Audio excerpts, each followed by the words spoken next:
वासुदेवाय। ओम नमो भगवते वासुदेवाय। ओम नमो भगवते वासुदेवाय। ओम नमो भगवते वासुदेवाय। ओम नमो भगवते वासुदेवाय।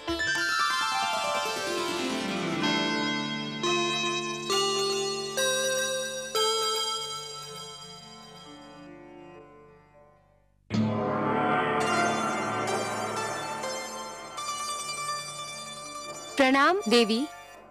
प्रणाम। हमारे अहोभाग्य कि विष्णु भार्या ने शिवलोक में पधारकर उसे पावन कर दिया। विराजिए। लेकिन देवी, यदि आप मेरे पति भोलेनाथ के दर्शन के लिए पधारी हैं, तो वो इस समय काशी में विराजमान है। मैं आपसे मिलने आई हूँ। तब तो मैं अपने भाग्य पर जितना गर्व करूं उतना कम है देवी। मेरी समझ में नहीं आता मैं इतने महान अतिथि का सत्कार किस प्रकार करूं। ये तो आपकी महानता है जो मुझे इतना सम्मान दे रही हैं। किंतु सत्य तो ये है कि आज मैं शिवलोक में अतिथि नहीं याचक बनकर आई हूँ। एक विनती लेकर उपस्थित हुई हूँ। विनती? कैसी बातें कर रही हैं देवी? आदेश दीजिए, आज्ञा दीजिए। संपूर्ण संसार जानता है शिव के हृदय में विष्णु वास करते हैं। परंतु देवी, आपको चिंताग्रस्त देखकर मुझे आश्चर्य हो रहा है। मन में चिंता बैठी हो तो मुख दर्पण में उसकी छाया आ ही जाती है। जब कोई माँ अपने पुत्र के लिए चिंता करती है तब वो छिपाई नहीं छिपती। माँ, पुत्र? मैं कुछ समझी नहीं देवी। आप किस माँ और किस पुत्र की बात कर रही हैं? मैं अपने पुत्र की बात कर रही हूँ शिव भार्या। आपका पुत्र? ये कैसी पहेली बुझा रही हैं देवी? कोई पहेली नहीं है देवी। आप तो जानती हैं ना, मानव लोक के एक छोटे से बालक ध्रुव ने भगवान विष्णु से मिलने की ठान ली है और इसके लिए वो कोई भी कष्ट उठाने के लिए तैयार हो गया है। जानती हूँ देवी, लेकिन वो आपका पुत्र तो नहीं है। अवश्य नहीं है, पर मैं उसे अपना पुत्र मान चुकी हूँ। उसने भी मुझे माँ कहा है। देवी, यदि मेरे योग्य कोई सेवा हो तो आपकी आज्ञा सिर माथे पर। आदेश दीजिए। नन्हा ध्रुव घने वन में घोर तपस्या कर रहा है। उस वन में भयानक पशु हैं। मुझे भय है मेरे ध्रुव पे कोई संकट ना आ जाए। देवी, वनराज आपके वाहन हैं, उन पर आपका अधिकार है। मेरे ध्रुव पे कोई संकट ना आए, यही प्रार्थना लेकर मैं आपके पास आई हूँ। बस इतनी सी बात देवी। यदि इसी चिंता ने आपको पीड़ित कर रखा है तो इसे अपने मन से निकाल फेंकिए। मैं आपको आश्वासन देती हूँ कि वत्स ध्रुव पर आंच भी नहीं आने दूंगी। आप कितनी महान हैं। त्रिलोक के सबसे बड़े दानी की आप हृदय स्वामिनी हैं। आपका हृदय इतना विशाल है कि जो भी आपसे सहायता मांगने आता है उसे आप निराश नहीं करती। अब मुझे विश्वास हो गया है कि मेरे ध्रुव का अमंगल नहीं होगा। आपकी जय हो देवी पार्वती, जय हो।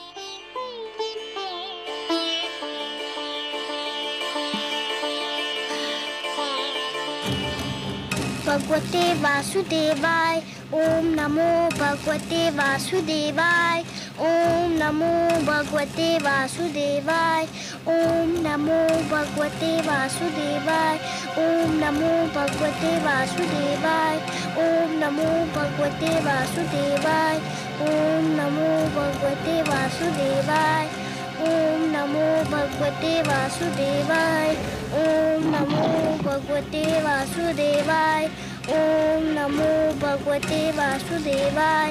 ओम नमो भगवते वासुदेवाय। ओम नमो भगवते वासुदेवाय। ओम नमो भगवते वासुदेवाय। ओम नमो भगवते वासुदेवाय। ओम नमो भगवते वासुदेवाय। ओम नमो भगवते वासुदेवाय।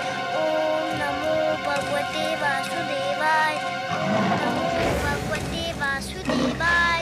ओम नमो भगवते वासुदेवाय।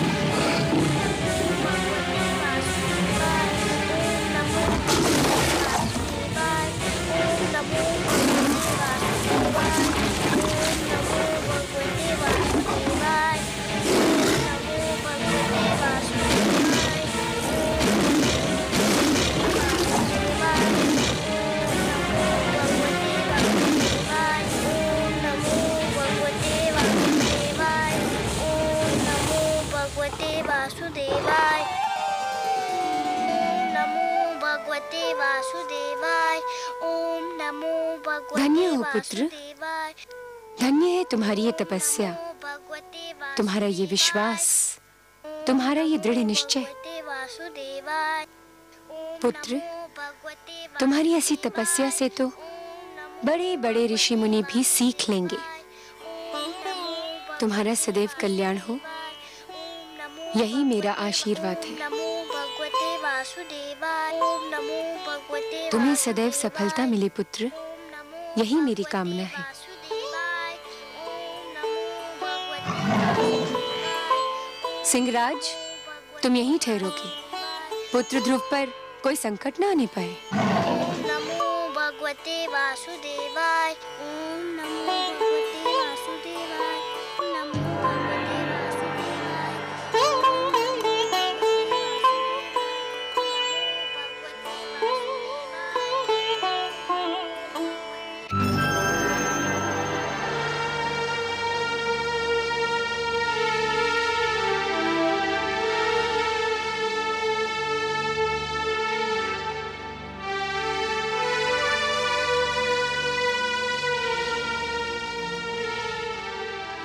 आइए देवी, पधारिए। कहिए कैसा रहा आपका ध्रुव अभियान? आपकी कृपा से भोलेनाथ, ध्रुव को कोई हानि नहीं पहुंची। वो बाल बाल बच गया। मैं सही समय पर वहां पहुंच गई थी। परंतु देव, मेरे आश्चर्य की सीमा ही नहीं रही ये देखकर कि बालक ध्रुव ने इतना सब कुछ हो जाने के पश्चात भी आंख तक नहीं खोली, जैसे कि उसे ज्ञान ही न हो कि वो किन संकटों में घिरा हुआ है। वातावरण से अनजान वो बालक आंखें मूंदे दृढ़ संकल्प के साथ मंत्र जाप करता रहा। इसमें आश्चर्य की क्या बात है देवी? ध्रुव का तो अर्थ ही होता है अटल और दृढ़ निश्चय। जो अटल है वो ध्रुव है, जिसे कोई अपने स्थान से डिगा नहीं सकता, वही ध्रुव है। कितने भाग्यशाली होंगे वो माता पिता देव जिनका वो पुत्र है। देवी, भाग्य की परिभाषा सभी अपने अपने ढंग से और अपनी अपनी स्थिति के अनुसार करते हैं। बालक ध्रुव के माता पिता अवश्य भाग्यशाली हैं, किंतु यह सत्य अभी तक उन पर विदित नहीं हुआ है। वे स्वयं को इसलिए अभागे समझ रहे हैं क्योंकि उनका पुत्र, उनकी आंखों का तारा उनकी आंखों से ओझल हो गया है। तनिक देखिए तो क्या दशा हो रही है उन बेचारों की।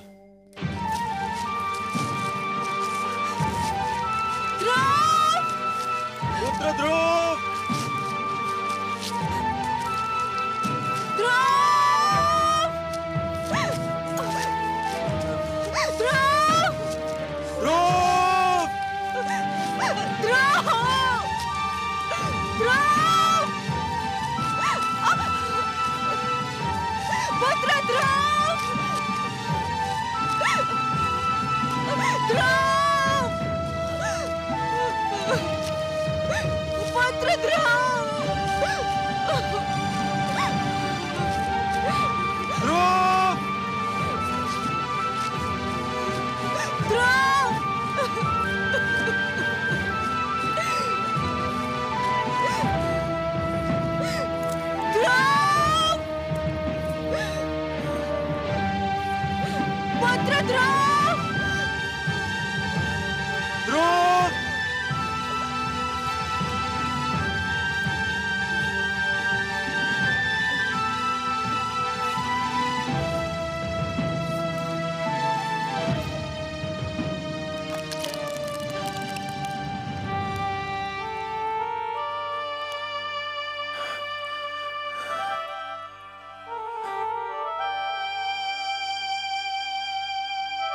नहीं नहीं, हे जल, हम प्यास से तड़प रहे हैं, परंतु हम तुझसे अपनी प्यास कैसे बुझाएं? न जाने हमारे लाडले पुत्र ध्रुव की प्यास तूने बुझाई है या नहीं। कहीं ऐसा ना हो कि हम तुझसे अपनी प्यास बुझा लें और हमारा पुत्र तेरी एक एक बूंद को तरसता रहे। नहीं, हम अपनी प्यास बुझाकर ऐसा पाप नहीं कर सकते, नहीं कर सकते, नहीं कर सकते।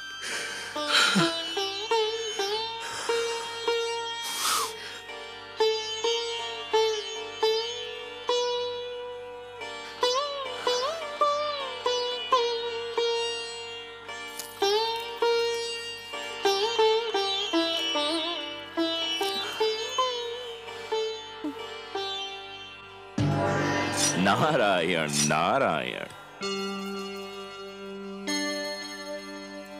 देवऋषि आप?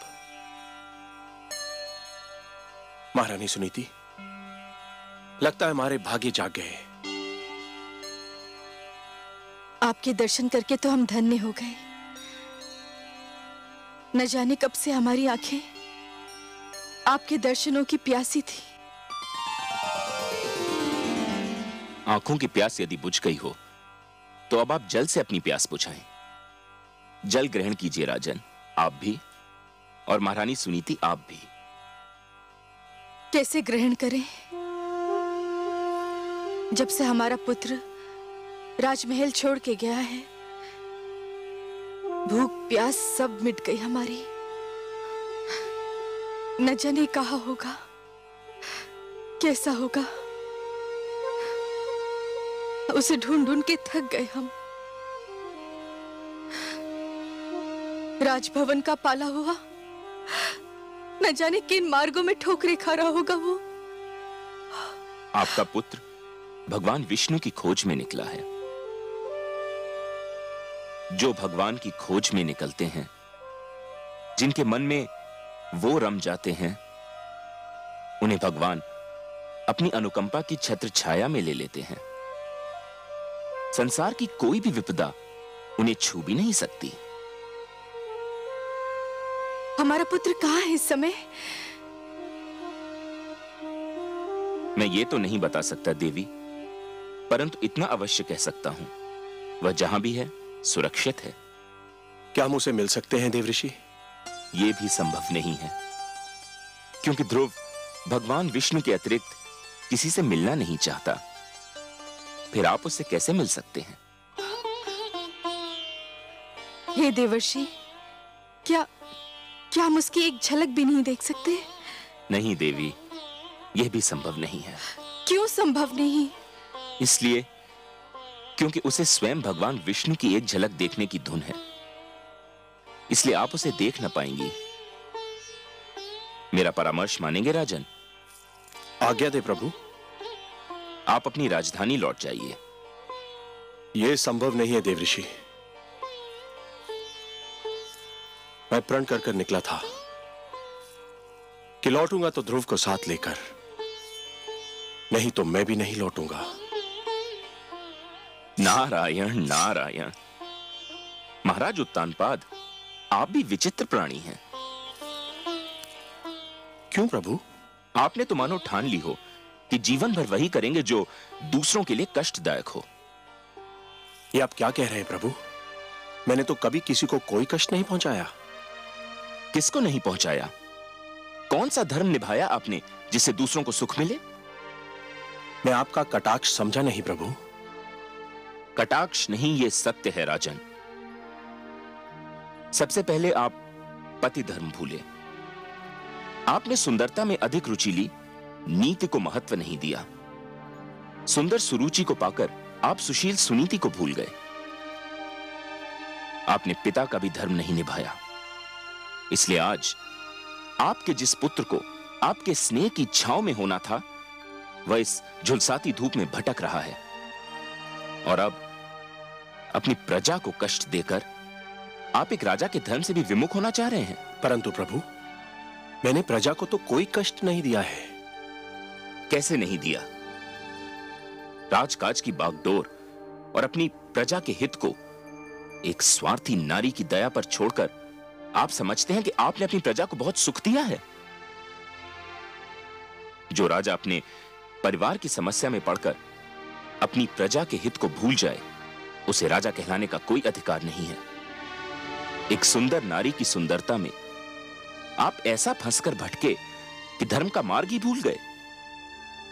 राजन,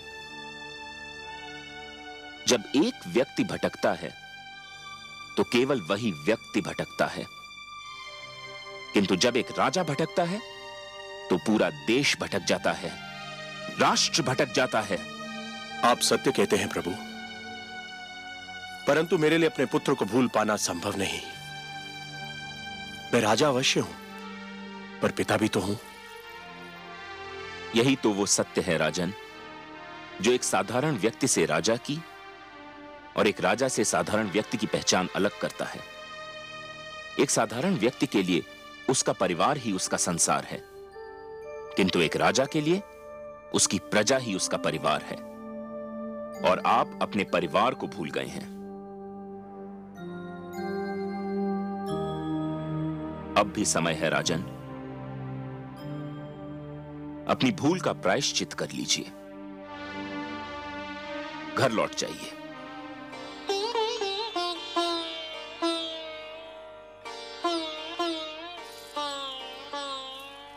देवर्षि, आप तो मेरे पूज्य पितामह हैं, सृष्टि के सबसे महान पथ प्रदर्शक हैं।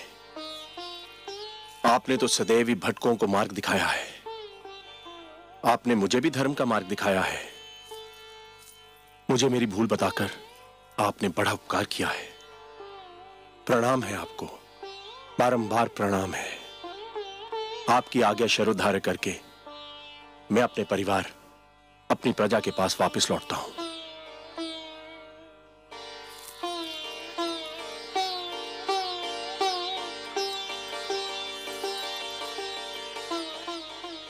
चलिए महारानी।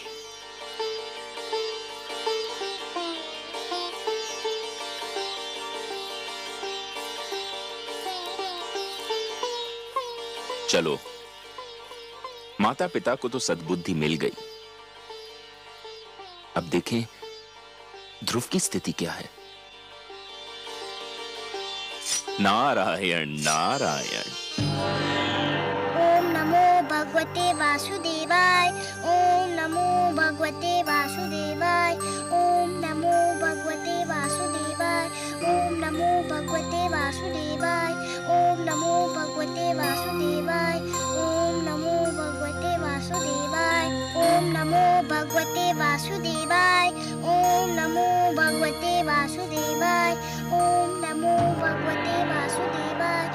ओम नमो भगवते वासुदेवाय। ओम नमो भगवते वासुदेवाय। ओम नमो भगवते वासुदेवाय। ओम नमो भगवते नारायण वासुदेवाय। नारायण। गुरुदेव, भगवान विष्णु अब तक नहीं आए। आपने तो कहा था कि इस मंत्र का जाप करोगे तो भगवान विष्णु अवश्य आ जाएंगे। वे तो अब तक नहीं आए। पुत्र, इतना सरल समझ लिया है भगवान विष्णु का इस धरती पर आना? बड़े बड़े ऋषि मुनियों ने तो अपना सारा जीवन इसी तपस्या में लगा दिया, किंतु कुछ ही के भाग्य में भगवान विष्णु के दर्शन लिखे थे। तुम्हारी तपस्या तो अभी प्रारंभ हुई है। मुझे और कितनी तपस्या करनी होगी उनके दर्शन पाने के लिए? वत्स, फल अपने निर्धारित समय पर ही पकता है। कली भी निर्धारित समय पर ही फूल बनती है। सूर्य, चंद्रमा, प्रभात, संध्या, ये सब एक क्रम चक्र से बंधे हैं। इनका उदय होना, अस्त होना, आना जाना, ये सब निर्धारित समय से ही होता है। तुम्हारी तपस्या सफल होने का समय भी अवश्य आएगा पुत्र, पर तुम तो अभी से घबरा गए। घबराया नहीं गुरुदेव, पर कहीं मेरी तपस्या में कोई कमी तो नहीं रह गई जो भगवान विष्णु अभी तक मेरे पास नहीं आए? तुम्हारी बात में तथ्य है पुत्र। तुमने मुझे सोचने पर विवश कर दिया है, क्योंकि ये तो सत्य है कि मेरे नारायण उन्हीं से प्रसन्न होते हैं जिनके मन में उनके अतिरिक्त किसी का ध्यान न हो, जिनके नेत्रों में उनके अतिरिक्त किसी की छवि न हो, जो उनके दर्शन के अतिरिक्त कोई अभिलाषा न रखते हों, जो सारी कामनाओं का, सारे बंधनों का त्याग कर चुके हों, जो पूर्ण रूप से समर्पित हों। आप ही तो मेरे गुरु हैं, आप ही तो मेरे मार्गदर्शक हैं। आप ही बता सकते हैं कि मैं और क्या करूं जो भगवान विष्णु मेरे पास आ जाए। कुछ पाने के लिए कुछ छोड़ना पड़ता है वत्स, यही विधि का नियम है। मुझे क्या छोड़ना होगा गुरुदेव? तुम बहुत बड़ी वस्तु पाना चाहते हो, अतएव तुमको बहुत बड़ी वस्तु छोड़नी पड़ेगी। आप उस वस्तु का नाम बताइए, मैं उसे छोड़ दूंगा। खाना छोड़ सकते हो? हाँ छोड़ दूंगा, तब तो भगवान विष्णु मेरे पास आ जाएंगे ना। अवश्य आएंगे पुत्र। कोई कितना भी आग्रह करे, कितना भी विवश करे, बस तुम खाने को हाथ मत लगाना, फिर देखो कितना शीघ्र भगवान का मन पिघलता है। अच्छा, तुम अपने मंत्र का जाप आरंभ करो, मैं चला, मुझे कुछ और कार्य याद आ गया है। ओम नमो भगवते वासुदेवाय, ओम नमो भगवते वासुदेवाय, ओम नमो वासुदेवाय, ओम नमो भगवते वासुदेवाय, ओम नमो भगवते वासुदेवाय। आंखें खोलो पुत्र, लो तुम्हारे लिए फल लाई हूँ। मैं नहीं खाऊंगा माते। क्यों, क्या भूख नहीं लगी? लगी है, पर मैं कुछ नहीं खाऊंगा। पर क्यों नहीं खाओगे? मेरे गुरु का यही आदेश है। आदेश?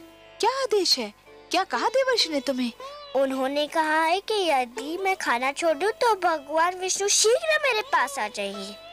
पुत्र तुम अभी बहुत छोटे हो, खाओगे नहीं तो रहोगे कैसे? भूख तुमसे सहन नहीं होगी। मैं सहन करूंगा, सब कुछ सह लूंगा, भूखा रह लूंगा, पर जब तक भगवान विष्णु मेरे पास नहीं आ जाते मैं कुछ नहीं खाऊंगा। ओम नमो भगवते वासुदेवाय, ओम नमो भगवते वासुदेवाय, ओम नमो भगवते वासुदेवाय, ओम नमो भगवते वासुदेवाय, ओम नमो भगवते वासुदेवाय, ओम नमो भगवते वासुदेवाय, ओम नमो भगवते वासुदेवाय।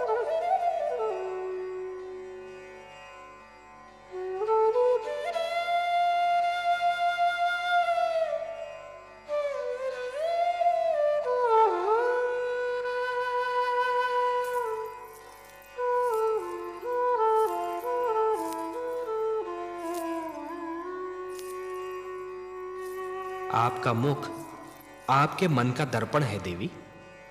मन में चिंता हो तो उसकी छाया आपके मुख पर कहीं दूर से दिखाई देने लगती है, और आज तो आप सिर से पांव तक चिंता की मूर्ति बनी हुई हैं।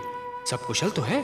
कुशल कहाँ कमल नयन, देवर्षि नारद को न जाने समस्याएं खड़ी करके क्या आनंद आता है। एक और नई समस्या खड़ी कर दी उन्होंने। अब कौन सा नया पुष्प खिलाया उन्होंने? पहले तो उसे वन में तपस्या करने के लिए छोड़ दिया। मुझे यही चिंता क्या कम थी कि वन के पशुओं से उसकी रक्षा कैसे होगी, और अब उन्होंने ध्रुव को आदेश दिया है कि आहार भी त्याग दे। देवर्षि ध्रुव के गुरु हैं। गुरु की आज्ञा का पालन करना शिष्य का कर्तव्य होता है। गुरु तो भगवान से भी बड़ा होता है। इसका अर्थ ये हुआ कि आप भी देवर्षि से सहमत हैं? वो तो नन्हा सा बालक है, तनिक सोचिए तो, आहार त्यागने से उसकी क्या दशा हो जाएगी। क्षमा कीजिए प्रभु, संभवतः आपको भी उसकी पीड़ा पर दया नहीं आ रही। ये आप नहीं बोल रही हैं देवी, ये आपके भीतर समाई हुई एक नारी, एक माँ बोल रही है। यही समझ लीजिए करुणा सिंधु, पर मुझसे उसकी दशा देखी नहीं जाती। दया कीजिए उस पर, दया कीजिए मुझ पर। मुझे आपसे सहानुभूति है देवी, पर मुझे खेद है, मैं पक्षपात नहीं कर सकता। पक्षपात? कैसा पक्षपात प्रभु? धरती पर मनुष्य लोक में मेरे अगणित भक्त हैं। माना कि ध्रुव सर्वस्व त्याग कर मेरा दर्शनाभिलाषी है देवी, परंतु जो मेरे साधारण भक्त हैं उनका भी तो मुझ पर अधिकार है। आप तो जानती हैं देवी कि जो भी सच्चे मन से मुझे पुकारे मैं उसी का हो जाता हूं। तो फिर यह कैसे संभव है देवी कि मैं अपने असंख्य भक्तों को भूलकर केवल एक बालक को कृतार्थ करूं? देवी, सूर्य अपना प्रकाश बांटते समय राजा के महल और दीन की कुटिया में अंतर नहीं करता। वर्षा का बादल मधुवन पर बरसता है तो मरुस्थल की प्यास भी बुझाता है। तो फिर यह कैसे संभव है देवी कि मैं अपने भक्तों में पक्षपात करूं? हे महादेवी, ये मत भूलिए कि ईश्वर भी ईश्वरत्व के नियम से बंधा है, और ईश्वरत्व का नियम है समानता।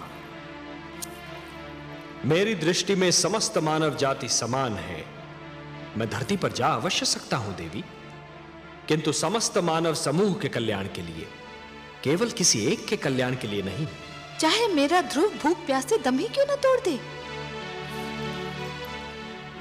मैं आपसे पहले भी कह चुका हूं देवी कि मैं विधाता के कार्यों में हस्तक्षेप नहीं कर सकता। मुझे आपसे सहानुभूति है, परंतु यदि विधाता ने उसके भाग्य में यही लिख दिया हो तो फिर यही होकर रहेगा।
गंधर्व मलय केतु, ये नन्हा सा बालक अकेले इस भयानक वन में क्या कर रहा है?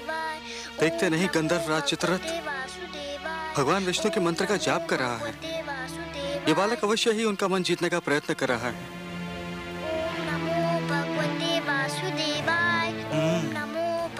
ये तो चिंता का विषय है गंधर्व राज। है तो सही, कहीं इसकी तपस्या हमारे स्वर्ग के स्वामी के लिए कोई संकट ना खड़ा कर दे। तब तो हमें तुरंत देवराज इंद्र को सूचित करना चाहिए। चलो, कहीं देरी ना हो जाए। ओम नमो भगवते वासुदेवाय।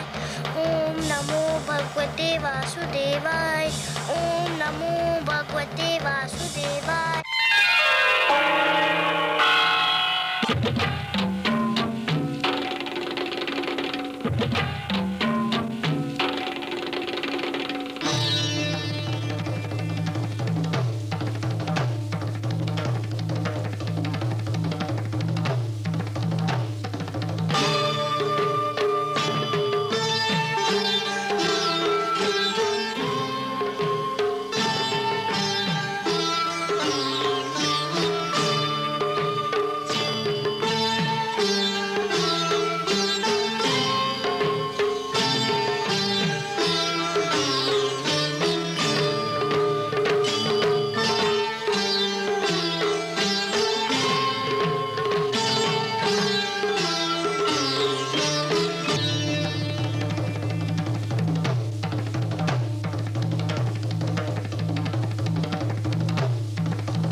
देवराज, देवराज, देवराज, देवराज! क्या बात है गंधर्वराज चित्ररथ? क्या हुआ गंधर्व मलय केतु? तुम दोनों इतने घबराए हुए क्यों लग रहे हो? क्या कहीं कोई अनर्थ हो गया? अनर्थ हुआ तो नहीं देवराज, पर हो अवश्य सकता है। स्वर्ग पर संकट की छाया है। क्या कह रहे हो? तुम तो लगता है अपना मस्तिष्क ही खो बैठे हो। तुम बताओ मलेकेतु, क्या बात है? हम दोनों एक वन से जा रहे थे कि हमें एक छोटा सा बालक भगवान विष्णु की तपस्या में मग्न दिखाई दिया। तो क्या हुआ? उसके सामने फलों से भरी थाली रखी हुई थी। सारे फल सूख चुके थे। इसका अर्थ यह हुआ कि उसने आहार भी त्याग दिया है। बड़ी कठिन तपस्या लग रही थी उसकी। एक बालक क्या और उसकी तपस्या क्या गंधर्वराज? हमें इससे क्या भय? हमारे मन में उसे तपस्या करते देखकर ये भय समा गया कि कहीं वो भगवान विष्णु से इंद्रासन ना मांग ले। मेरा आसन? ये क्या कह रहे हो? गंधर्व मलयकेतु सत्य कह रहे हैं देवराज। धरती लोक के वासियों की दृष्टि सदैव इंद्रासन पर लगी रहती है। इंद्रासन इतना महान है कि हर कोई उसे लेना चाहता है। स्वर्ग को कौन नहीं जीतना चाहता देवराज? तुम दोनों ने तो मुझे चिंता में डाल दिया। नारायण नारायण।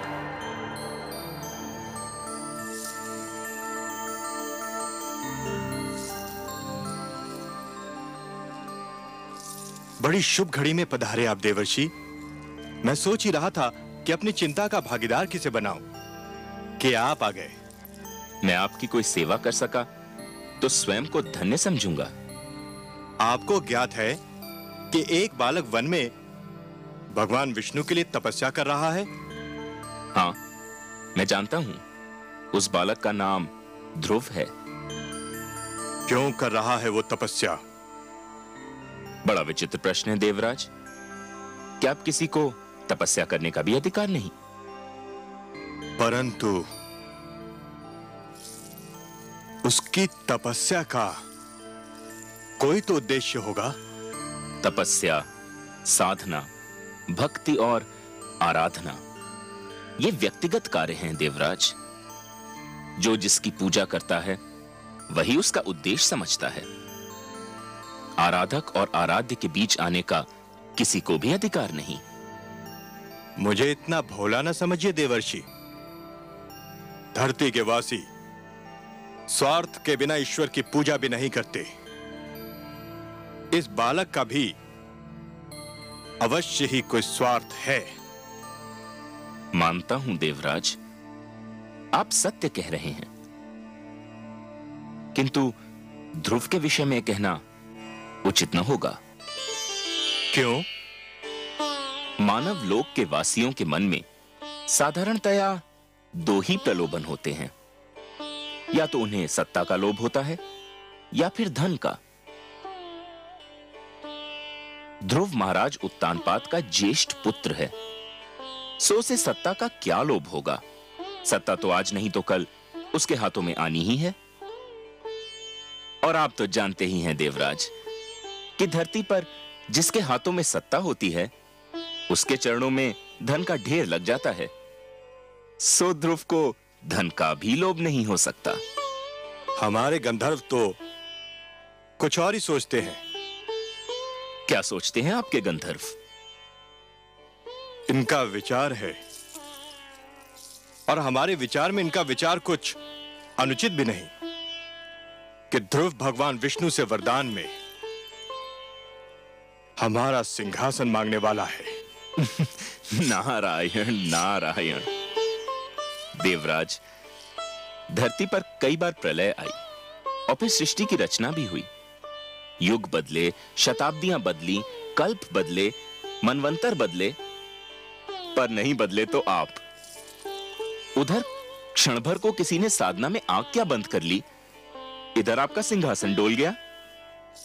विश्वास कीजिए देवराज, ध्रुव का ऐसा कोई उद्देश्य नहीं है।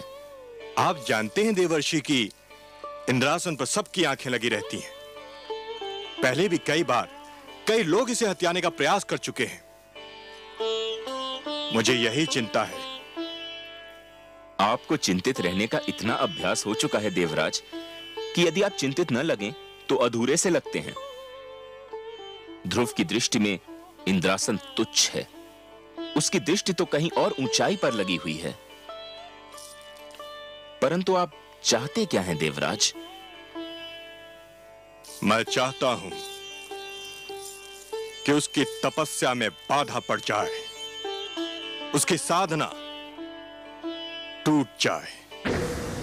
आप अपनी इच्छा के स्वामी हैं देवराज, किंतु इतना जान लीजिए कि ध्रुव के मन में जो सूर्य उदय हो चुका है, उसे विरोध की कोई भी घटा ढांप नहीं सकती। उसके जीवन में जिस सुगंध ने जन्म ले लिया है, उसे कोई भी दीवार रोक नहीं सकती। मैं रोकूंगा उसे, आप देखते जाइए। अवश्य दिखाइए।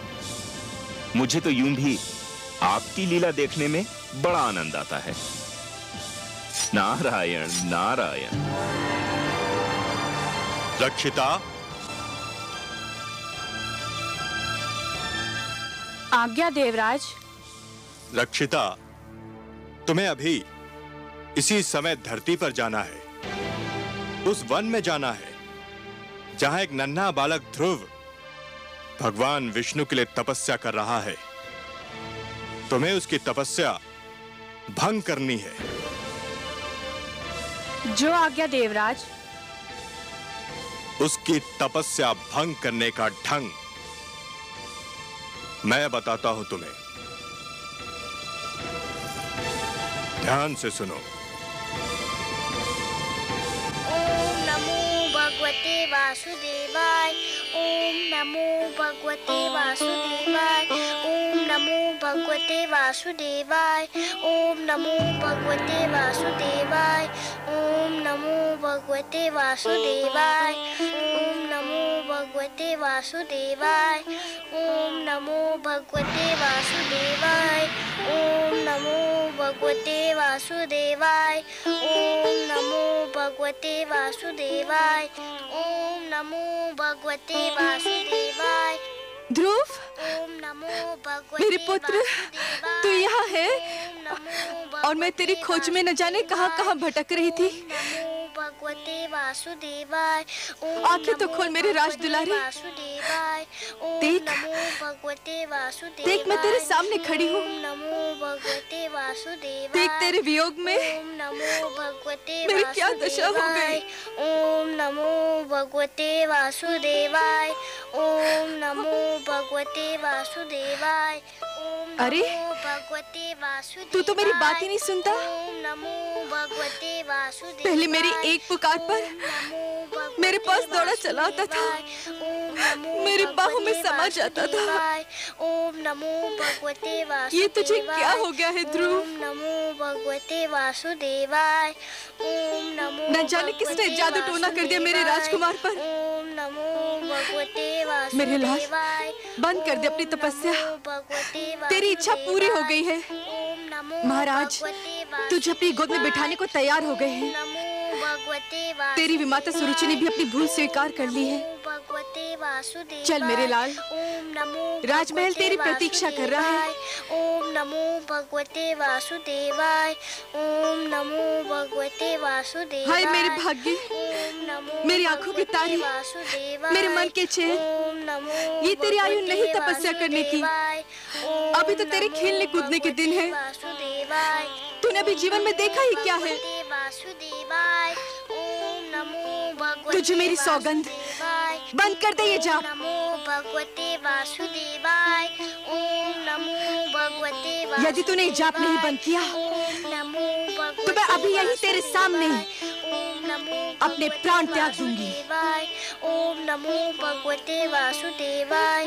ओम नमो भगवते वासुदेवाय। ओम नमो भगवते वासुदेवाय। ओम नमो भगवते वासुदेवाय।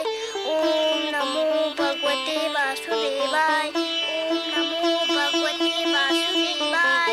ओम नमो भगवते वासुदेवाय। ओम नमो भगवते वासुदेवाय। ओम नमो भगवते वासुदेवाय। ओम नमो भगवते वासुदेवाय। ओम नमो भगवते वासुदेवाय। ओम नमो भगवते वासुदेवाय।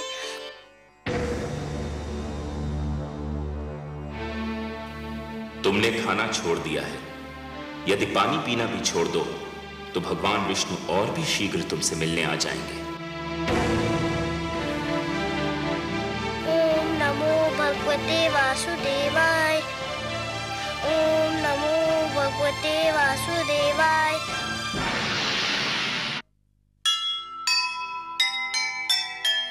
यह कैसा संकल्प है, यह कैसा विश्वास। सब संकट सहती गई, प्रभु दर्शन की आस। देवलोक में मच गया भीषण हाहाकार। डिगा नहीं ध्रुव का हृदय, देव गए सब हार। देव गए सब हार। विष्णुपुरा